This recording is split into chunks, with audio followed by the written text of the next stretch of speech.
নমস্কার বন্ধুরা, রিতার হোম কিচেনে আপনাদের স্বাগত। আজকের আমি বানাবো কাঁচা টমেটো দিয়ে দেশি চিংড়ি মাছের চচ্চড়ি।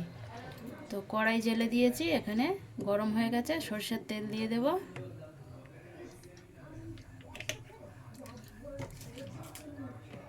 তেল গরম হবে, কড়াইতে 5 ফোড়ন দিয়ে দেব।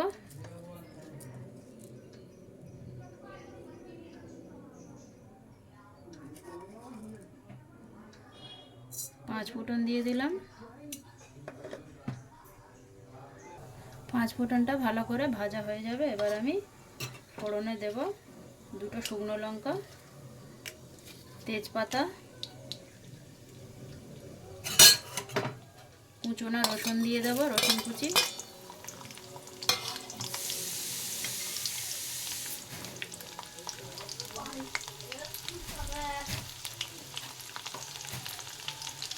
ভালো করে ভেজে নেব। ওগুলো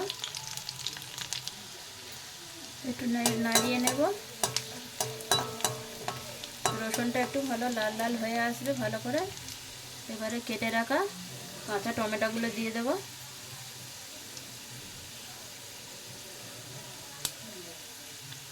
ভালো করে ভাজা হয়ে গেছে, কাঁচা টমেটোগুলো ভালো করে নাড়িয়ে নেব।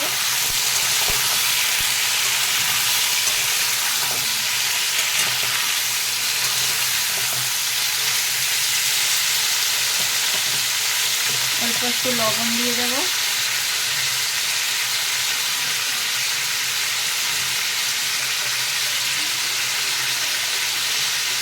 হলুদ গুঁড়ো দিয়ে দেব।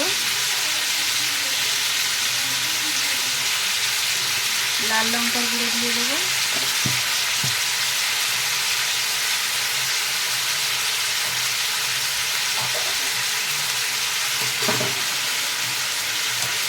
দুটো চেরা কাঁচা লঙ্কা দিয়ে দেবো। ভালো করে মিশিয়ে নেব।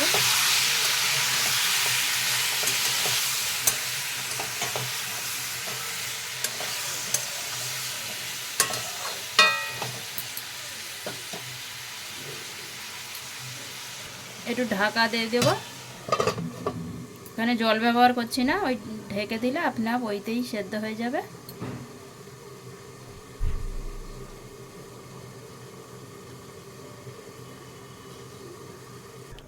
ঢাকাটা খুলে আমি দেখে নেব দেখো কতটা জল বেরিয়ে গেছে। এবার আমি এখানে ভেজে রাখা চিংড়ি মাছগুলো দিয়ে দেবো। লবণ হলুদ দিয়ে আগে মেখে রেখেছিলাম, দিয়ে ভেজে নিয়েছিলাম। সবগুলোকে ভালো করে নাড়িয়ে দেবো। এই কাঁচা টমেটো দিয়ে এই চিংড়ি মাছটা খুব ভালো লাগে খেতে।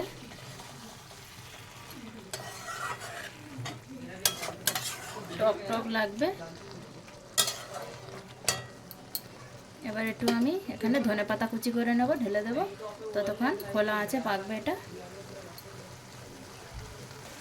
বন্ধুরা, এখানে কাঁচা টমেটো চিংড়ি মাছের দিয়ে চচ্চড়ি হয়ে গেছে। এবার আমি কুচনো ধনেপাতা দিয়ে দেবো ওপর থেকে।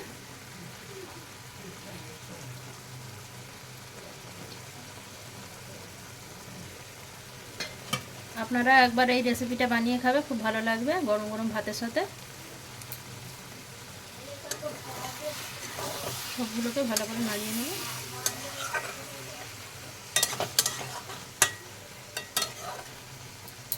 হয়ে গেছে বন্ধুরা, ভালো লাগলে কমেন্ট করবেন, শেয়ার করবেন। ধন্যবাদ। এবার এটাকে একটু ঢেকে রেখে দেবো।